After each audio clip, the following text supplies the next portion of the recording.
Peace, something we are all seeking and yearning for. Peace, something we were once indigenous to. Peace, something we have lost along our way. Our way to obtaining knowledge of self. The knowledge of our ancestors who were removed from their natural state. The knowledge of our people who refuse to be oppressed. In our journey, we lost our grip on peace.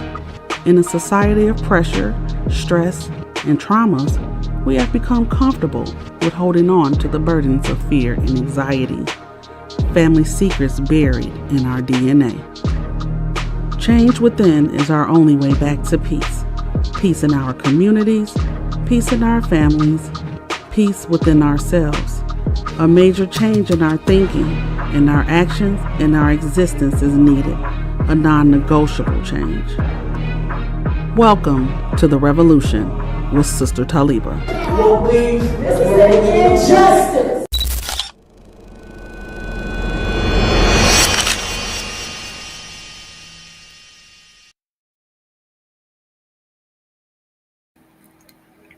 Bismillah. Peace. Assalamu alaikum. Welcome to part 3 of You Uplift, the Curse That You Are Meant to Heal. And I think this is going to be the last segment of this topic, but part 3. I hope that everyone is enjoying their holiday vacation.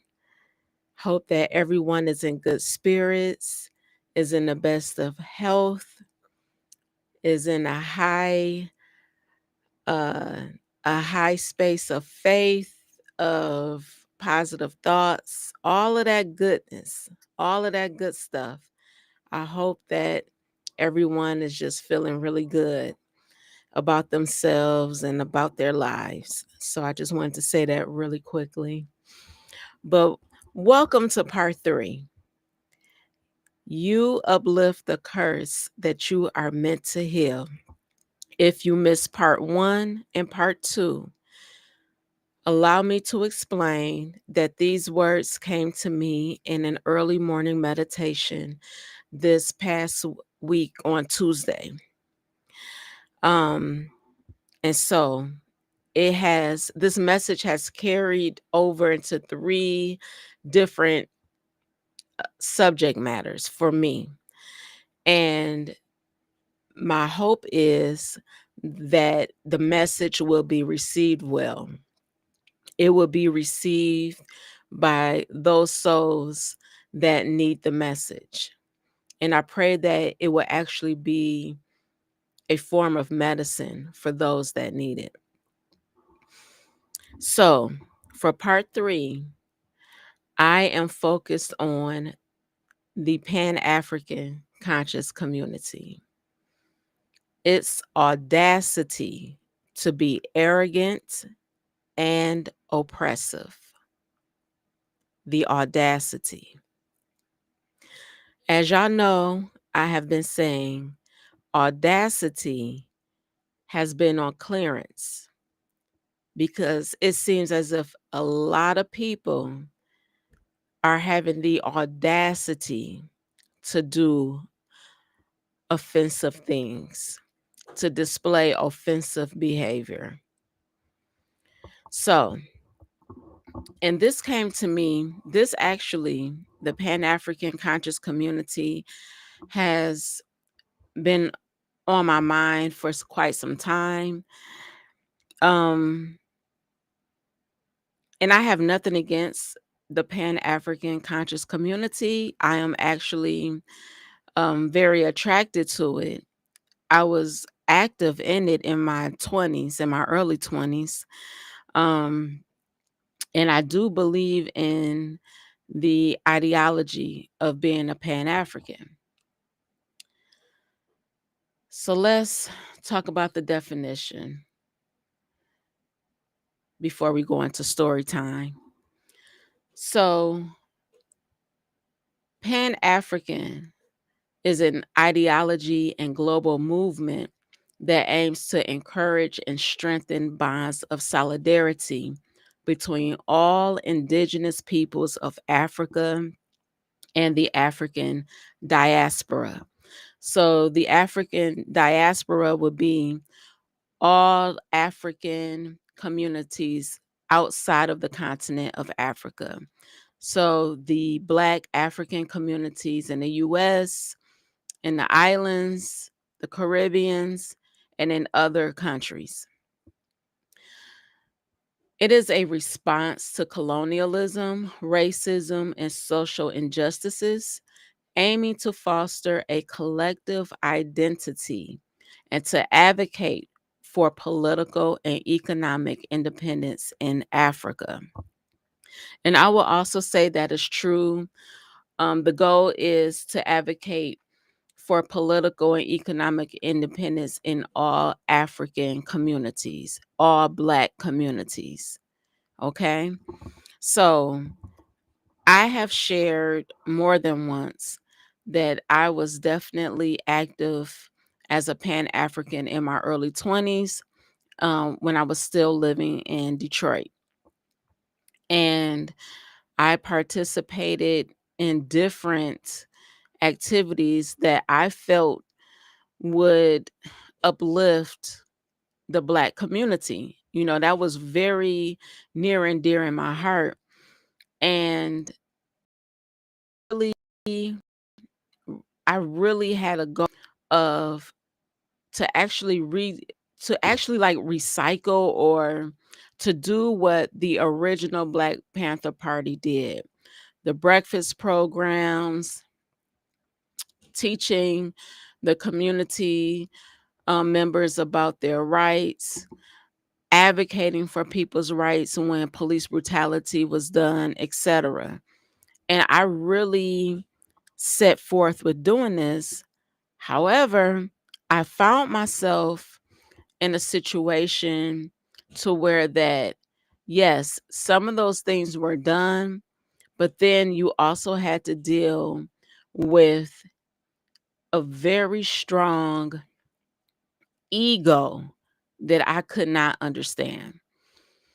And I did not understand the hardcore hatred towards other Black people, towards other Black organizations. And this beef this hatred, came from things that transpired before I became active in this movement. So I had to learn the history of people's beefs, people that were no longer a part of the specific organization, um, people that opposed the leader. I mean, it was just a very egotistical experience. And it was not what I expected at all. And it surprised me and it shocked me. And I think I stayed active for maybe a year, close to a year, about a year, a little over a year. But unfortunately, what I felt could be done positively in the community, it didn't get done. It was even a battle. I remember having an idea about something that we could do in the Black community in Detroit. And when I approached the leader about it, he immediately shot it down and was like, okay, well, then you get it started. You get it going. It was, what's the word I want to use? It was definitely like a dictatorship. And I could not understand why. What was wrong with making suggestions about doing community activities? It was like the leader had to have the best ideas, the best solutions. The leader could never be wrong. It was a very hardcore ego and arrogance. And yes, I'm going to say it was also oppressive. When your ego is that hardcore to where no one can talk to you, no one can come to a common ground with you, that becomes oppressive and it turns people away that can really help further the cause. It's a turnoff. And I'm seeing this more and more with people that present themselves as a Pan-Africanist. It's a strong, nasty arrogance. And as y'all have heard me say before, arrogance is of the shaitan. It's not good. So,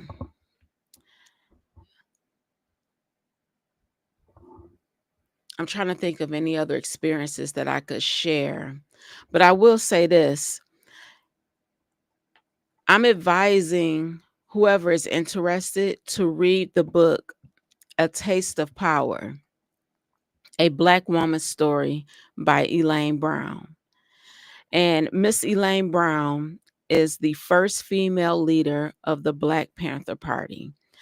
Her book, that book is phenomenal. I think I actually read it after I departed from the Pan-African movement. I read it. I'm pretty sure I read it when I enrolled into Eastern Michigan University. I believe that's when I read it. But anyways, she describes the same ego that I'm describing to you. She describes her experience, what she had to battle through, the opposition that she faced when she ended up having to lead the Black Panther Party as a Black woman. If you didn't know, the Black Panther Party was majority made up of men. There were more men than women. And so she had to deal with some things that were not pleasant, that was a fight that hindered her. I haven't read the book since my 20s, y'all. So I'm thinking about actually rereading it. But at that time in my early 20s, I became fascinated with the Black Panther Party. I read Revolutionary Suicide by Huey P. Newton, Assata Shakur's autobiography. I read oh shoot, a time was I'm trying to remember Bobby Seale's book. I can't remember the title. I could just see the cover. Sorry about that. But I just read, and I got all of my Black Panther books from the Shrine of the Black Madonna bookstore in Detroit on the west side on Livernois and Davison. Okay. I was always up in there buying books, and I just got stuck on the Black Panther Party. So I read these books before I became active in the Pan-African movement, and I was disappointed. And then after that, after I left that movement, I enrolled my oldest daughter. And, my daughters were involved too. They were young. They were pre-K age. And so when my oldest daughter became ready for kindergartner, I put her in an African-centered school. And she only stayed there for 1 year. But I further saw some egotistical things. And I had open discussions about the behavior, the attitude, all of that with a brother there, a teacher at the school. And he had to remind me that as Black people who have been psychologically rearranged, we're still overcoming a lot, right? A lot of cultural trauma. And essentially, we don't know how to love each other. That's what just came to me. We don't know how to love each other appropriately. Our intentions are good, coming together. And then while we're together, it's like you see jealousy, you see envy, you experience gossip, slander, etc., etc. Not to say that other cultures don't deal with this. They may hate each other. My husband says this all the time. Other cultures hate each other and will still support each other. Black people, we typically don't do that. So, and for me, honestly, as an individual person, once I dislike you, once an offense has happened, I don't know how to support you. I won't be disrespectful to you, but I don't know how to support you. So I haven't grasped that yet. Um but I wanted to go back to something I said. We don't know how to love each other. And it was something else to that. And the something else is this. I feel like as Pan Africans, for those of us that identify as such, we have this deep focus with hating white people and focusing on the injustice of white people. And I think that's where we go wrong, because that focus becomes a worship. When you focus on something, a people that you dislike, you start to like think it all the time. You will eat it, breathe it, see it, everything. It will become a worship to where it will alter you. It will alter your life, and your priorities become rearranged. You now prioritize your hate for another group of people. And I'm not saying all Pan Africans are like this. I know I'm just going by what I've experienced. But that's a concern, because then the hate, like I said before, from what I experience, it boils over to hating the next Black person.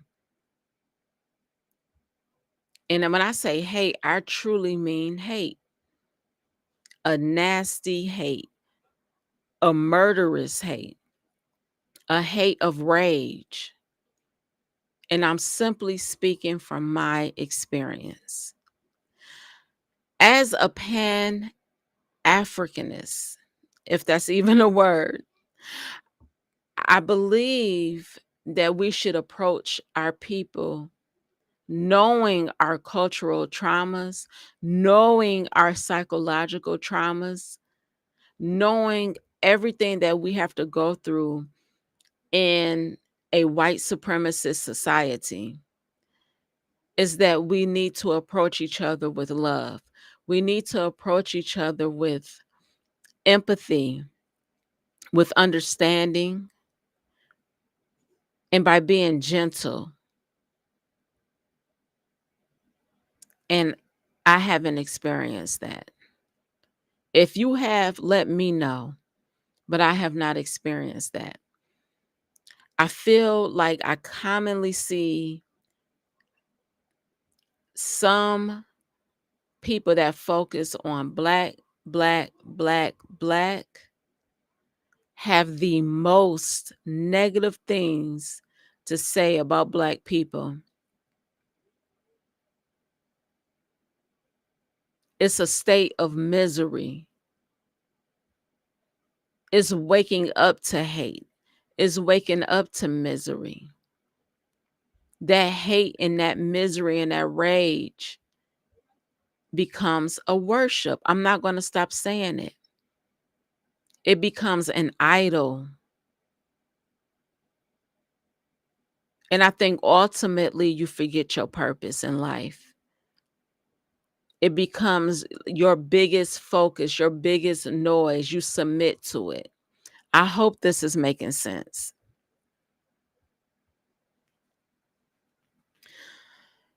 So let me go further and give a little bit more history on the Pan-African movement. I found out that the Pan-African movement was started by an ancestor by the name of Henry Sylvester Williams. He was from Trinidad. And he organized the first Pan-African conference, which took place in London in 1900. The objective was to bring people of African descent together to discuss Pan-African ideas. And I feel like we're still at that space. We have not gone further than being at the table discussing our issues. Maybe we can say some have gone further. And at first I was going to say the Nation of Islam, but in my opinion, they do not. And somebody correct me if I'm wrong, because I'm really trying to think now. I don't think they consider themselves African. Now see, I don't want to touch that. I need someone to that has more knowledge than me to talk about that. Definitely Black, but I don't know if they consider themselves Pan-African. But I will say that the Nation of Islam has definitely moved forward in the do for self philosophy. They really like headline that, and I respect the Nation of Islam for that. To not get on welfare, to not be a beggar, to do for self, to find out what your talents is, to own your own business, to have your own schools, to have your own farms, your own land, to feed your family. Learn how to live, prepare yourself for when the day comes. You can't rely on this welfare system, this government. Aren't we there actually? Didn't everyone's benefits get cut off? EBT, food assistance. Didn't nobody know how they were going to eat? And now you have to jump through hoops just to get back on food assistance. I'm talking as a social worker now. You have to go for food assistance. Mind blowing. You have to literally go through more hoops now to get on that program. But anyways, so I respect the Nation of Islam for holding on to that do for self philosophy. The same with, I would say, the opposite religion of the Nation of Islam that has also proved to do that would be the Shrine of the Black Madonna Orthodox Church. I was a member of the Shrine of the Black Madonna before I reverted to Islam, to Orthodox Islam. And I absolutely love that church. They have their own land, and I think it might be in South Carolina, one of the Carolinas. They have their own land. They definitely believe in a do for self. They had their bookstores. They had a lot of locations back in the day. And I just absolutely love that church. There was another group that I wanted to say, and I can't remember right now. Oh, Marcus Garvey. I believe that Marcus Garvey accomplished a lot as a Pan-African. Um, he accomplished a lot. But as a collective, it just seemed like it doesn't work when we're all at the table. There are too many egos, too many beefs, too many arguments, too much negativity.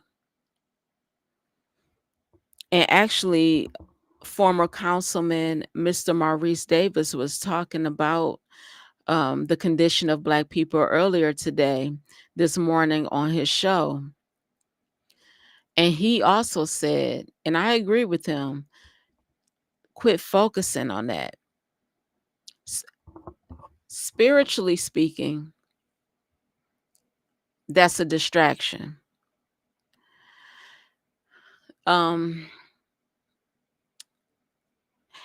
It's a distraction. And as I'm saying that, I myself get caught up in it because I recognize this system of racism. I'm not saying that this system does not exist. I'm not saying there's not a need for Pan-African ideology, but there is a need for balanced thinking Black people. There is a need for emotionally intelligent Black people. There is a need for mature Black people. We need mature Black men. We need stable-minded Black men. When you are not stable, when you are unstable, and when you are emotionally immature, it is a problem. It is a problem in your personal relationships, in your family relationships. It is a problem overall. And these people become dangerous while pushing a Pan-African ideology, a thought, whatever, agenda. And at the same breath, at the same time, in your next breath, you dogging out Black people. I remember it used to be a saying to not speak ill about each other in the presence of white people. Like, that's how much respect for your culture and for your Black brother and Black sister that you're supposed to have. But what I end up finding is that we're looking at the white man and we're crying about our woes, about our experience with the white man, and yet we are oppressing ourselves. We're oppressing our spouses, our children, our friends, our associates, our own community, because we become what we hate. We uplift the curse that we are meant to heal.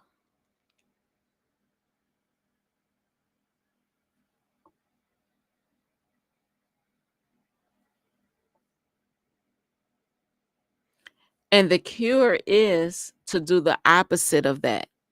Do not become what you despise. Focus on eliminating that curse. Focus on first of all, let me back up. Before you decide to jump off the porch into this Pan-African warrior, this hero, excuse me, You got to make sure you're not bringing your traumas along with you, your insecurities, your raggediness, if that's a word.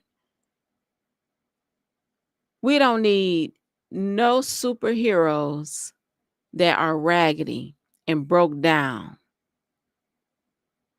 and essentially have a feral mind,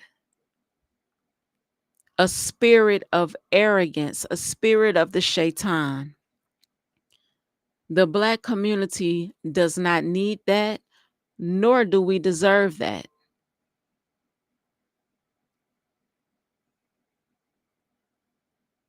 Please don't put on that raggedy cape. Don't do that. Please don't penetrate a Black woman and make some babies. Don't do that. And the same for the sisters, too. I'm not picking on the brothers. It goes both ways. It goes both ways. This is what just came to my mind.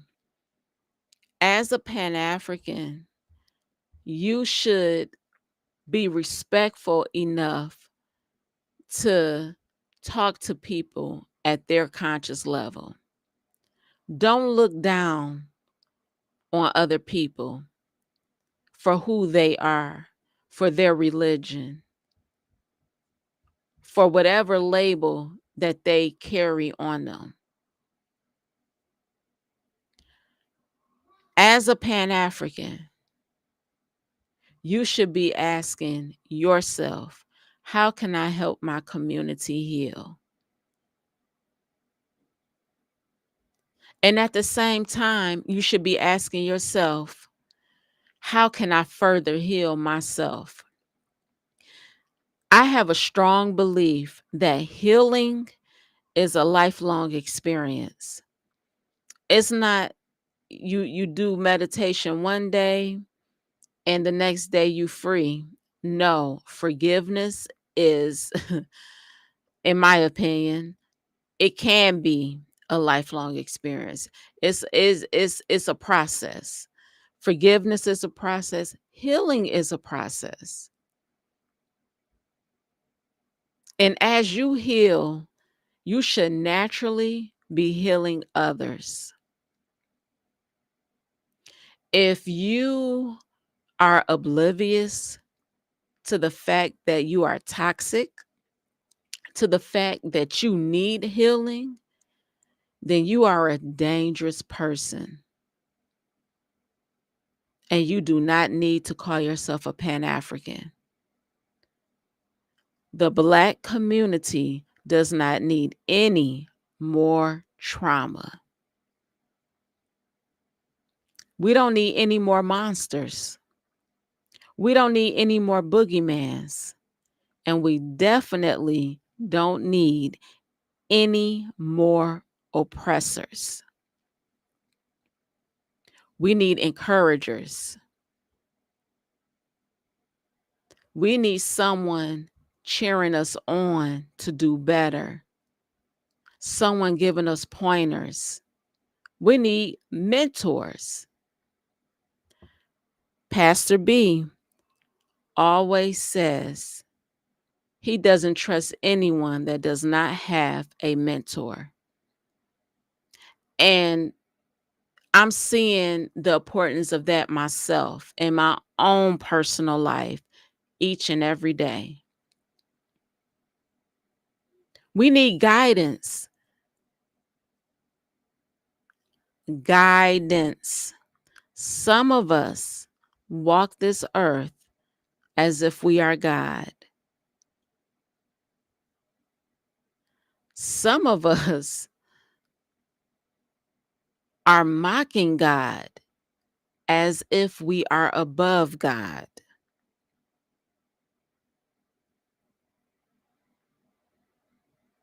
Some of us are living a life of insanity and disrespect, but want to put the label on. No, If you care about the condition of Black people, if you love your Black brother, sister, mama, father, whatever, your Black dog, your Black cat, where is the love? Where is the encouragement?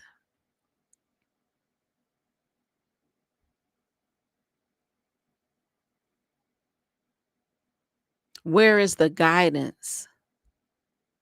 Where is the forgiveness?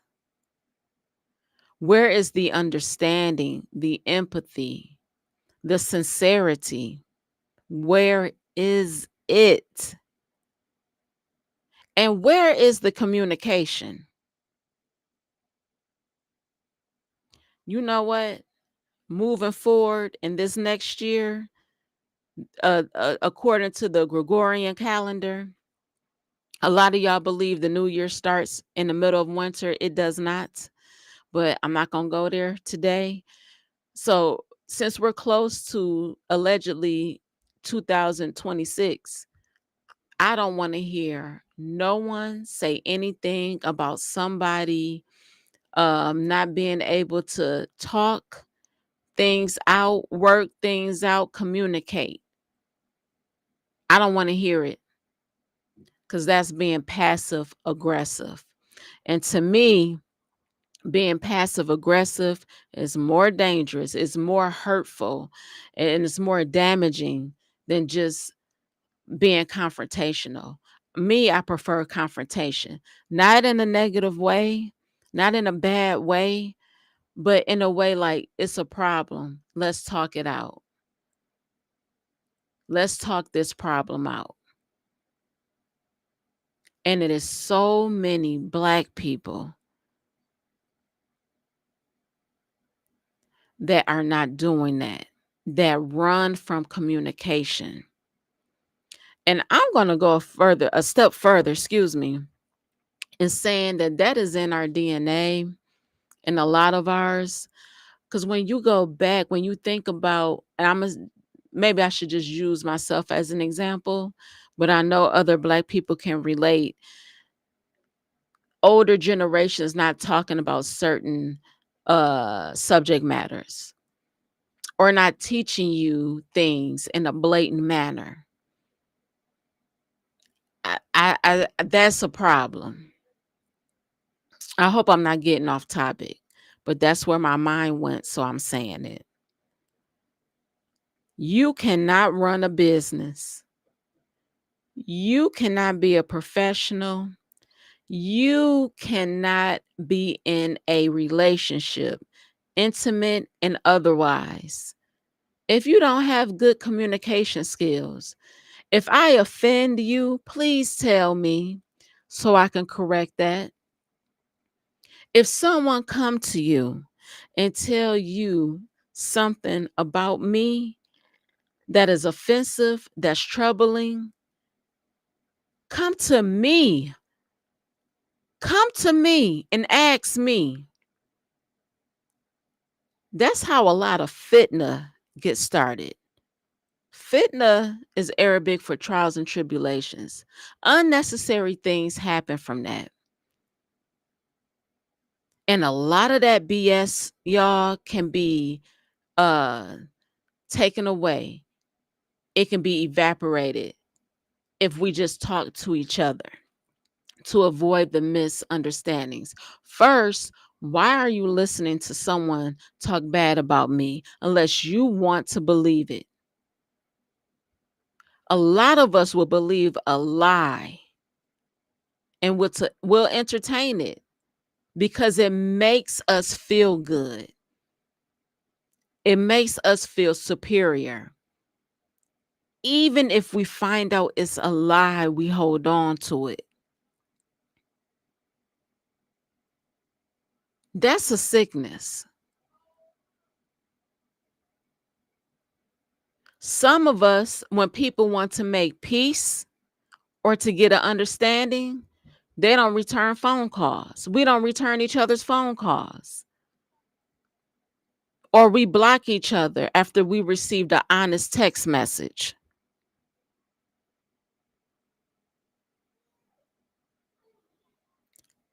Go heal yourself. Go check yourself before you get up and try to tell another Black person about themselves or what they doing wrong and how they uh are I don't know what I want to say, but how they are like the boogeyman white man. Don't do that.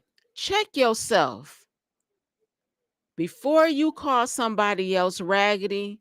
Check to see if you raggedy yourself. It's the audacity of people standing up and preaching about somebody else's raggediness without looking in the mirror first. Look at your heart. Is your heart raggedy? Are you hard-hearted? Forget being hard-headed. Are you hard-hearted to where you hate anyone that look like your Black self?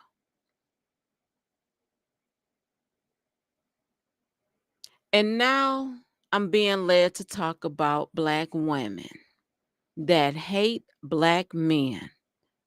I wasn't even planning on talking about that. Black women that go after Black men.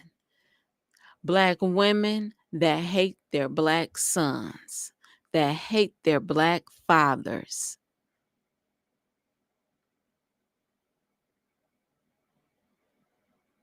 I don't have nothing wrote down about that because I certainly wasn't planning on talking about that.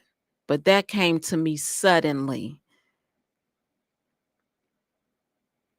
Do y'all see how we are in a cycle of hatred in the Black community? Not saying that any other culture doesn't go through this. I don't know. I'm Black. So I'm gonna be focused on this Black problem right now. The hatred is being recycled over and over again. Over and over again.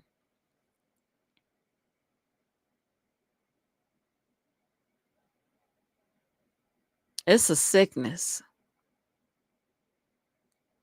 But then you want to ignore the sickness. You have normalized it. You good with walking around with a sick heart. And you want to say you a Pan-African. You want to talk down to the women. You want to treat women as if they your slave. You want to belittle your Black brother, etc., etc., etc.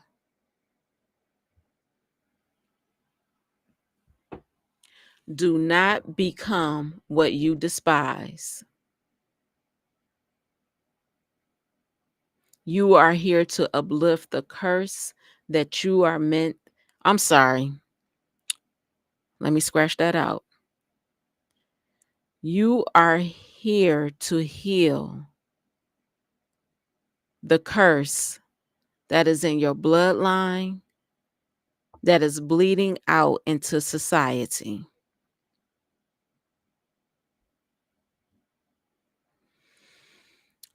Let me give you an example of how Black people have become the oppressor.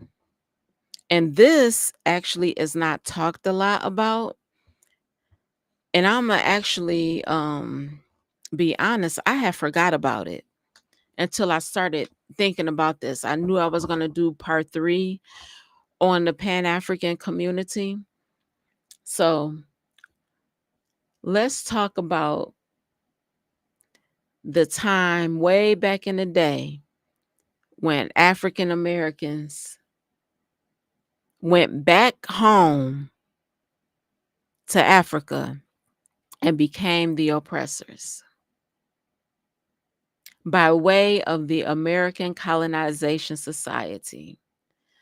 So this was, I forget how many years before the Civil War. But as more Black people were becoming freed from slavery, the question that um, a lot of the whites had, I'll say even government had, was, can free Blacks and enslaved Blacks both reside in America? And so there was this solution to where it was proposed to start sending the free Blacks back to Africa. And so the American Colonization Society started this migration, and they shipped over 12,000 African Americans to West Africa.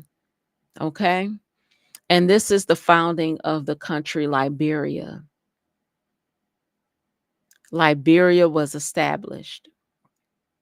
Now, the lasting impact, what happened was that these freed Black Americans, African Americans, began to oppress the continental Africans. And I, if I'm not mistaken, this oppression went on for so long and it ended in a civil war. I do not have a book on this. I need a book on this. But this is quite interesting. So don't think that because you are Black, you cannot be oppressive. Don't think that. And I want to refer you all to an article. The title of the article, and I should have put it up on a slide, but I didn't. That's the article is titled "How a Movement to Send Formerly Enslaved People to Africa Created Liberia." It was published April 1st, 2019, and the author is Miss Becky Little.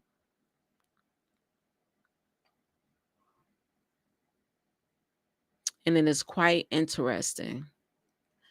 So I'm going to read just a few paragraphs. The biggest question facing the leaders of the United States in the early 19th century was what to do about slavery. Should it continue or should the US abolish it? Could the country really be home to free Black people and enslaved Black people at the same time?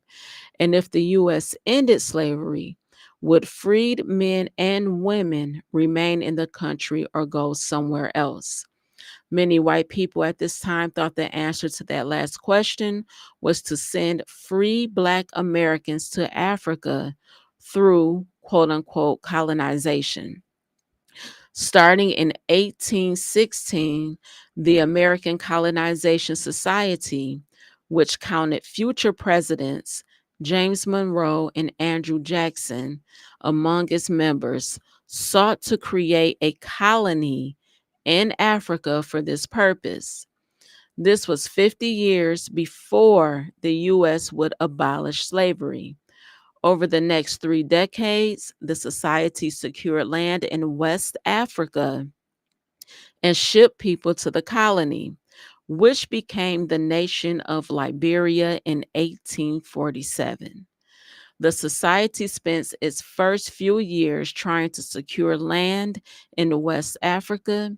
In 1821, it made a deal with local West African leaders to establish a colony at Cape Mesurado. I might be saying that wrong. Mesurado. The next year, the society began sending free people, often groups of families, to the colony. Over the next 40 years, Upwards of 12,000 freeborn and formerly enslaved Black Americans immigrated to Liberia.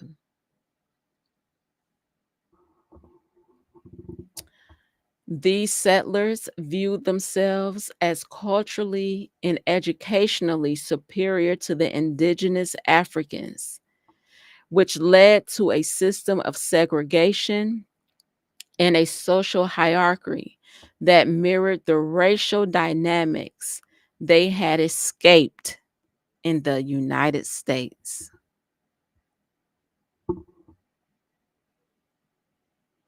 You uplift the curse that you are meant to heal. That message didn't come to me by accident. It did not.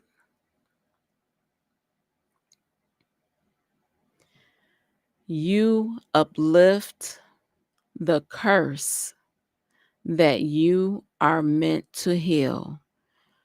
Black people, here, there, and everywhere, on the road, driving trucks, in your political seat, at home with your children, in this country, in that country, Black people everywhere. We have got to heal ourselves. We have got to do better. And we have to stop being so hardcore where we just come out like we so big and bad and tough, as if we don't have any emotions, as if we don't have any feelings.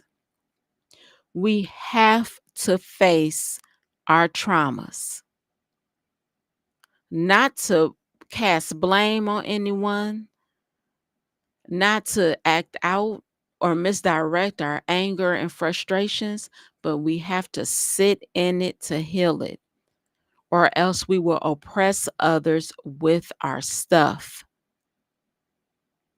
Quit being victims. God did not create us to be victims. I don't care what we went through. Quit being victims. Quit making everyone else a boogeyman. Every white person a boogeyman. Everyone around you is the boogeyman. Quit that. That's low level thinking. That's cowardly. That's having a gutter mind. Quit complaining. Just recycle complaints. The same old complaints every single freaking day. You not tired yet? That's not exhausting? You that hopeless?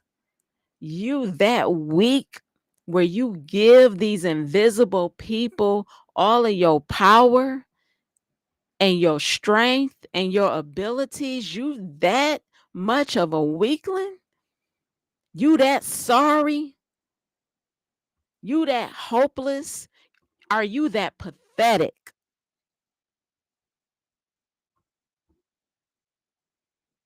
Mm.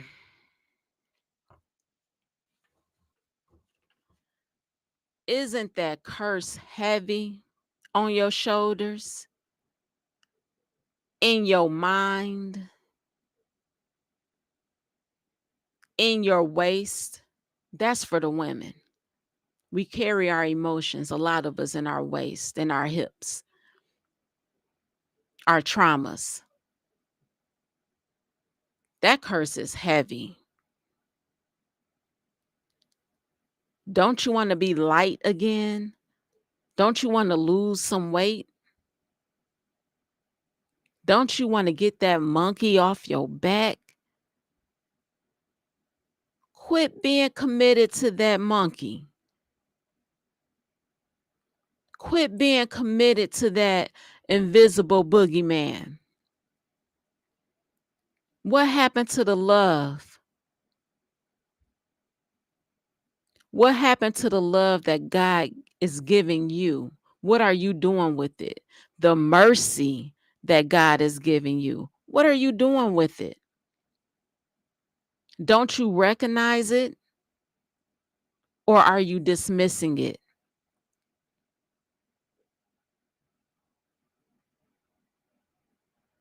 Quit mocking God with your words and by being pathetic. Please stop. What are you teaching your babies?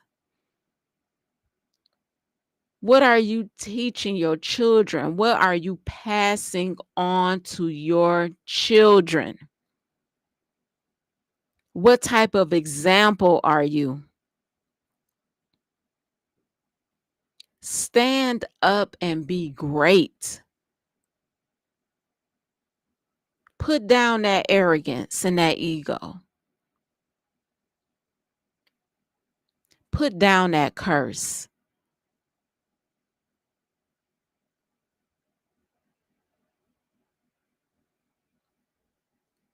Put down that curse and heal for the sake of your own soul. If not for your children, if not for anyone else, at least love yourself enough to heal what you were assigned to heal. Get that curse off of your back. I love y'all.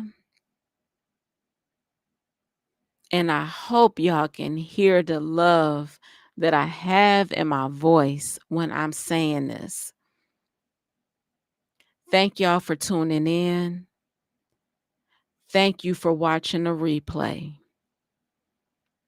And if you get offended by my words, if you take it personally, like I'm talking to you, then a hit dog will holler, bark, scratch, cry, all of that. That means you need to go sit in your stuff. You need to go face you.